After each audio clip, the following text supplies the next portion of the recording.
So I assume then that Lieutenant Wilson was leaning forward on the yoke. Did he have the yoke pushed clear down and he was leaning on it? So here's the thing. Sandy, in talking to Sandy, Sandy said he had left his position, went down into the bomb bay to jump out because that was his area to bail out, and he lost his parachute, went back up to where George was. Did you call him Frankie or did you call him George, Lieutenant Wilson? I called him Lieutenant Wilson. Okay. And so went up to the lieutenant and noticed the lieutenant had left his position and had come forward and he had collapsed right on so you've got the two seats and he collapsed on that landing. He collapsed on right behind the seats. Behind the seat? Mm-hmm. And he wasn't in the he wasn't yoke? Nope, he had left it. So he had stood up, left the seat and came out, and he had collapsed because he was losing blood. Someone should have shoved him out there then. And he had collapsed and he was staring up, and Sandy had gotten to him and Sandy said he looked dead. And so that's because Atkinson had grabbed Lieutenant's parachute and bailed out. He grabbed Dick Wilson's parachute? He did. And then for what reason? Well, I think that was the protocol. I'll have to see. But in the reports that that Sandy wrote, he said that he had dropped his, went up, and George was gurgling. He was dying.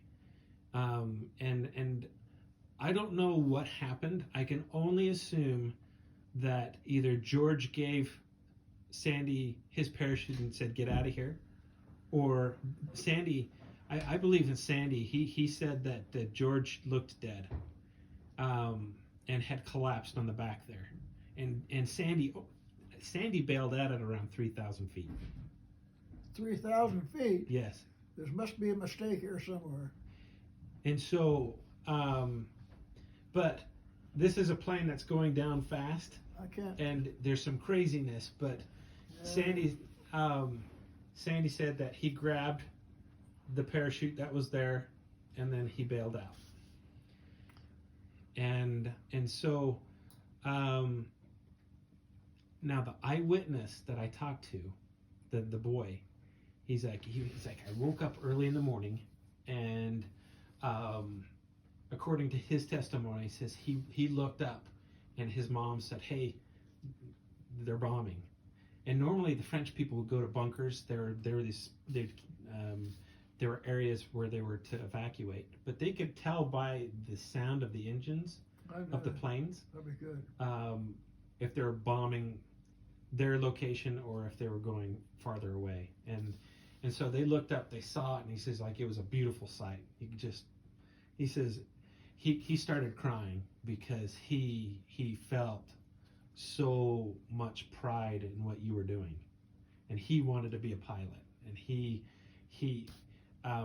it was very endearing to hear his testimony of what had happened. But he said that he looked, he saw your main formation, but he also saw your plane, and it was coming down. He's like, they were in trouble, and there was a lot of Germans firing at you, and there's a lot of flak, but he said your plane was doing circles. And the only thing I could see is you were probably on autopilot. So George had probably put it on autopilot, and it was making circles, giving you time enough to get out of the plane. That could have been. And so George was in control of the plane until, and then he put it on autopilot, and then left the seat, but had lost so much blood he collapsed on the back. And Sandy had just enough time to get to him. He's like, I was holding George in my arm. And then he said that he had a vision of his dad. And his dad said, get out of the plane. And that's when Sandy left the plane. If he bailed out at 3,000 feet, I'll tell you right now, I'm dead today. And so I he died said then. he had bailed out enough, and then there was a section of his chute was open, and so he was going down fast. So he said he kind of gathered things together so that he wouldn't fall so fast. But he said I was falling fast, which probably saved my life. And then he looked and he saw a fence, and he had to cross his legs, and then he partially hit the fence and he broke his leg. And then French people got to him and gave him some cognac to ease the pain, and then they had to leave because the Germans would kill him if they helped the Americans out. Yes, that's true. And so, and I found some people that said in the town. I talked to some villagers, and they said, yeah, we helped this airman who had his parachute, and he had a broken leg. And so I found the people that found Sandy, which is crazy. Oh yeah. So, but the cool thing is that this witness, going back to what Michel Thiel said, he said it was doing circles, and then it came down, and it was going to go right into the town, and it was going to just blow up into the town, and it turned. He says it changed course, and then went into the field, and then exploded. Well, I don't know. I say if Sandy bailed out at 3,000 feet, then we didn't make it, the three of us. Yeah, and I would say that that's inaccurate. I think he had some time, but we do know that Sandy, in one of the reports, it said that they were so close that it lifted up. It might have even been your testimony. I got to read through it again, but they were so close that it lifted up the chute, and then slammed him down to the ground, and then went unconscious. And I think that was Sandy's report. And so the eyewitnesses of the crash, so Michel Thiel said he saw, and you were doing circles. He says it was flying around. It was doing circles. And then It was flat spins, what it was. and then it came down. So Circles and flat spins. yep. Because I think you were spiraling, and I think you were getting that G-force. That's right, G-force is right, because we could not walk. We couldn't stand up. And you were getting pinned. So the fact that all of you got out of that plane is amazing. It's a miracle. The fact that you didn't get oxygen deprivation That's one and just thing. pass out is amazing. That's one thing. The fact that you didn't get shot and blown up is amazing. That's true. These are all like miracles. That's I right. shouldn't say amazing. I should actually say a miracle. Yeah.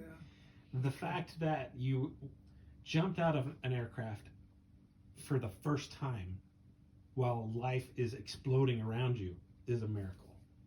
True. The fact that you landed, that you had the wherewithal to pull your ripcord. All the other GIs that landed, That's right. that was automatic. They would jump out, and they had a Yeah, line that's that right. actually activated their That's parachute. right. You had to pull you had to, by the time you jumped out, you had to remember to pull that parachute. I was talking about Jerry the other day about that. That's the strangest. You know, we had schooling. Uh-huh. We had schooling on everything. I remember the instructor used to say, now when you land, spread your feet 12 inches apart, hit on your toes, come back on your heel, Mhm. all that stuff. I didn't pay a bit of attention in that class, but I knew every damn thing he said when I was out there. And you were just I remember remembering it it all. all. I remember it all. I remember about don't forget to pull your ripcord and everything. I went out of that airplane. The first thing I'd say, make sure you're away from that airplane far enough so you don't get caught on it. Yeah. Next And- thing it is, And you, pull that ripcord. I just as if the guy was standing right there telling me how to do it. that's amazing. And the same thing happens with our medical training. Is like we train and we practice so much, and I've been in those situations where you're forced to do something. It's very traumatic, and you fall in under that training. You remember it all. Mm-hmm. It's amazing. But it's even more amazing that all 7 of you pulled your ripcord. They got out of that plane. Yeah, it is. And then obviously George wasn't. It was the only one that was killed in that one, and it's just because he got hit with the flak. So what killed him was the flak. Yeah, that stuff is bad, very bad. I and mean, I don't see how anybody. I got something on my leg. I had it when I come back, and the doctor down there looked at it. It was some kind of a. It looked like aluminum foil was driven into my foot, in my leg, left leg. Strange stuff. Well, he got the idea down there that he was going to he drew a picture how he could perform surgery on it, cut that out. I said, no, you ain't going to cut that out. I said, it'll come out by itself. It will never come out by itself. So little by little, over 3 or 4 months, little pieces kept coming out. I kept brushed it off. So finally, that was it. I still don't know what it was. I have no idea what it was. Yeah, it's probably just shards of flak. It's pieces of that flak. And you can smell it. You can smell. You can smell that stuff. It's had that there incendiary smell. It's that cordite. To it. Yeah. To it. When you get that close to it, I tell you, it just shot that plane to pieces. Yeah. That plane was not coming home. It was done. It had its number run. Yes, it did. And so the other witnesses, I found 2 more. They're brothers, and they were, I believe, 9 and 7. And what they did is they went up after the plane had crashed.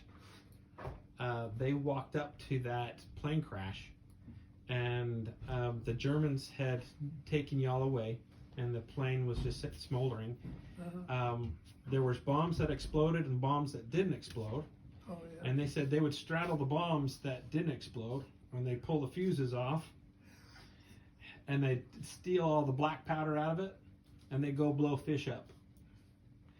You mean they got that close to those bombs? They They did. straddled the bombs. They did. They were said, 500 pounders what they were. Yep. They said that we knew if it was going to go off, we'd be dead, but so they just straddle it, and they just pull the fuses off and get all the black powder out of it. Yeah, they'd be more than dead. They'd be scattered. It must be raining pretty hard. It's raining. Where's the pizza at? I'll get it.